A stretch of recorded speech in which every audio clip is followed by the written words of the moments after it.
আগামীকাল থেকেই সারা ভারতবর্ষ জুড়ে পাঁচটি নতুন নিয়ম জারি হচ্ছে।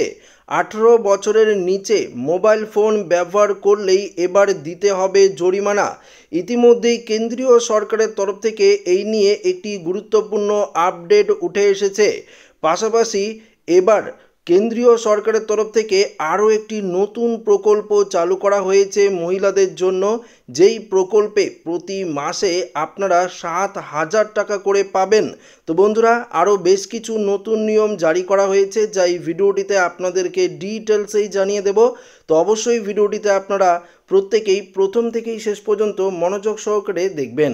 তো বন্ধুরা, অন স্ক্রিনে আপনারা দেখতে পাচ্ছেন প্রথম যে নিয়মটি জারি রয়েছে 1 নাম্বার, সেটি হলো বর্তমানে সবার হাতেই মোবাইল ফোন রয়েছে, বাদ যায় না শিশুরাও। কিশোর থেকে শুরু করে এই মোবাইল ফোন ব্যবহারের জন্য নানা বিপদে পড়ছে। মোবাইলের নেশা বড় বিপদ ডেকে আনছে শিশুদের। তাই এই ব্যাপারে এবার সক্রিয় হলো কেন্দ্রীয় সরকার। শিশুদের অবাধে সোশ্যাল মিডিয়ায় বিচরণ বন্ধ করতে এবার বড় পদক্ষেপ নেওয়া হচ্ছে। নতুন খসড়ায় বলা হচ্ছে, এবার থেকে 18 বছরের কম বয়সী শিশুদের সোশ্যাল মিডিয়ায় একটি অ্যাকাউন্ট তৈরি করতে বাবা মায়ের সম্মতি নিতে হবে। এর ফলে শিশুদের সুরক্ষা বাড়বে বলে মনে করা হচ্ছে। তো বন্ধুরা, বুঝতেই পারছেন, 18 বছরের কম যদি আপনাদের বাড়িতে কোনো শিশু থাকে বা কিশোরী থাকে, তো তাদের যদি সোশ্যাল মিডিয়া ব্যবহার করে, তো অবশ্যই তাদের বাবা মায়ের কিন্তু সম্মতি নিতে হবে, পারমিশন নিতে হবে। তাছাড়া কিন্তু সোশ্যাল মিডিয়া আপনারা ব্যবহার করতে পারবেন না। ব্যক্তিগত ডিজিটাল ডেটা সুরক্ষা বিধিগুলি দীর্ঘ সময় ধরেই ছিল, তবে সরকারের প্রকাশিত খসড়ায় বিধি লঙ্ঘনের জন্য শাস্তিমূলক কী ব্যবস্থা নেওয়া হবে তা বলা হয়নি। সরকারের এই বিষয়ে সাধারণ মানুষের মতামত চেয়েছে। 18 ফেব্রুয়ারির পর এই বিষয়ে চূড়ান্ত সিদ্ধান্ত নেওয়া হবে। অর্থাৎ 18 ফেব্রুয়ারির পর থেকেই কিন্তু এই নতুন নিয়মটি জারি হবে বলে জানা গিয়েছে। অন্যদিকে দ্বিতীয়ত বলেছে, বাংলার বাড়ি নিয়ে একটি গুরুত্বপূর্ণ আপডেট উঠে এসেছে। আপনারা প্রত্যেকেই জানেন যে রাজ্য সরকারের তরফ থেকে বাংলার বাড়ি প্রকল্পে প্রত্যেকের ব্যাংক অ্যাকাউন্টে 60,000 টাকা করে দেওয়া হয়ে গিয়েছে। ইতিমধ্যেই সরকারের পক্ষ থেকে 12 লক্ষ বাড়ির টাকা ছাড়া হয়েছে। এবার উপভোক্তারা দ্বিতীয় কিস্তির টাকা কবে পাবেন তাও জানিয়ে দিল মুখ্যমন্ত্রী মমতা বন্দ্যোপাধ্যায়।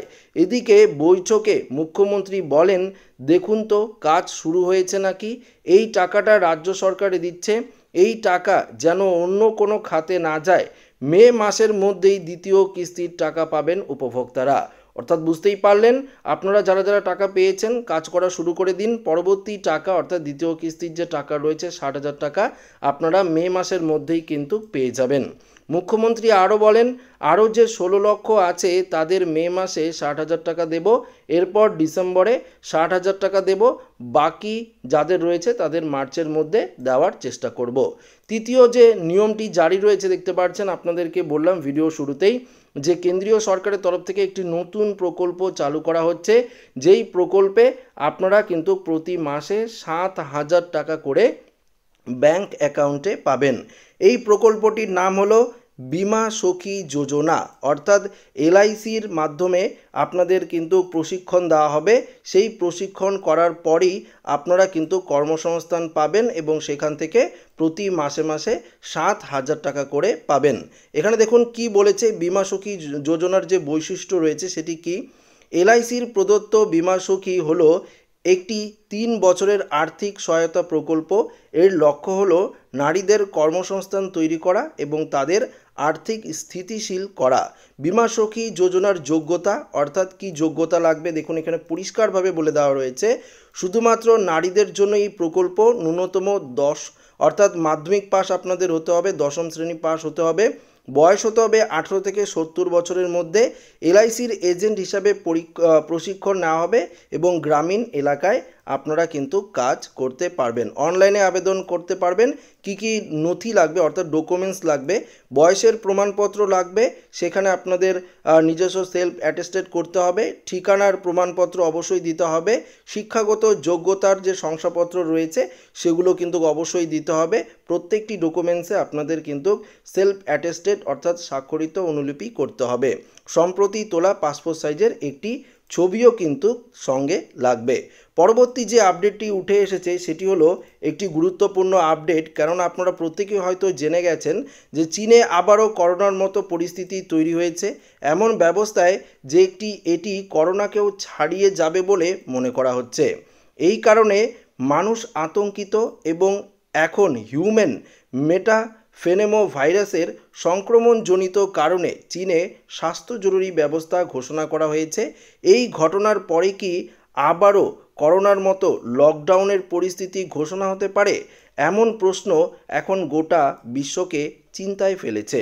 পরিস্থিতির মধ্যে চীনের সর্বত্র মানুষ মাস্ক পরে ঘুরছে, যেখানেই যাক না কেন স্যানিটাইজার ব্যবহার বাধ্যতামূলক করা হয়েছে। চীনে আবারও স্বাস্থ্য জরুরি ব্যবস্থা কবলে পড়েছে। বর্তমান পরিস্থিতিতে দেখে ভারতেও সংক্রমণের ভয় দেখা দিয়েছে। অন্যদিকে ভারত সতর্কতা নিচ্ছে এবং বিশ্বের বিভিন্ন দেশ চীন ভাইরাস সম্পর্কে প্রতি মুহূর্তে তথ্য সংগ্রহ করছে। পরবর্তী 5 নম্বর যে নিয়মটি সেটি হলো এটিএম কার্ড। আপনারা প্রত্যেকেই হয়তো এটিএম কার্ড ব্যবহার করেন, তো এটিএম কার্ড যারা ব্যবহার করেন তাদের জন্য এই আপডেটটি অতি অবশ্যই গুরুত্বপূর্ণ হতে চলেছে। আপনার কাছে থাকা এটিএম কার্ড বা ক্রেডিট কার্ডে অবশ্যই 3 অঙ্কের একটি সিভিভি নাম্বার থাকবে। আপনাদের যে এটিএম কার্ডটি রয়েছে আপনারা কার্ডটিকে উল্টাবেন, দেখবেন পেছনে একটি সিভিভি নাম্বার রয়েছে 3 সংখ্যার। এই নাম্বারটি কার্ড ভেরিফিকেশন ভ্যালু হিসাবে পরিচিত। আপনি যেখানে পেমেন্ট করেন এই নাম্বারটি প্রয়োজন হয়। এই নাম্বার ছাড়া আপনার কার্ড যাচাই করা কিন্তু যায় না, অর্থাৎ এই নাম্বারটি অতি অবশ্যই গুরুত্বপূর্ণ। আপনারা অনলাইন ট্রানজ্যাকশন করুন না কেন, যে কোনো ট্রানজ্যাকশন করার ক্ষেত্রেই এই সিভিভি নাম্বারটি কিন্তু লাগে। এই অবস্থায় যদি কার্ডের তথ্যের সঙ্গে এই নাম্বার কোনো প্রতারকের হাতে পড়ে যায় তবে আপনার ব্যাংক অ্যাকাউন্ট কিন্তু খালি হয়ে যেতে পারে। অর্থাৎ বুঝতেই পারছেন, যদি আপনারা এটিএম কার্ড ব্যবহার করেন, সেটা ক্রেডিট কার্ড হোক, ডেবিট কার্ড হোক, সিভিভি যে নাম্বারটি রয়েছে সেই নাম্বারটি অতি অবশ্যই আপনারা কার্ড থেকে মুছে ফেলবেন বা আপনার কার্ডটি যত্ন করে রাখবেন। কোনো মতেই যদি প্রতারকদের হাতে এই নাম্বারটি পৌঁছে যায় তাহলে কিন্তু আপনাদের ব্যাংক অ্যাকাউন্ট খালি হয়ে যাবে। এই বিষয়ে আরবিআইয়ের তরফ থেকে এই নিয়ে গুরুত্বপূর্ণ আপডেটটি দেওয়া হয়েছে। তো আশা করি ভিডিওটি প্রত্যেকের ভালো লেগেছে। ভিডিওটি এখানে শেষ করছি। ভালো লাগলে লাইক করবেন, বন্ধুদের সাথে শেয়ার করবেন, নতুন হয়ে থাকলে চ্যানেলটিকে সাবস্ক্রাইব করে নেবেন। ধন্যবাদ।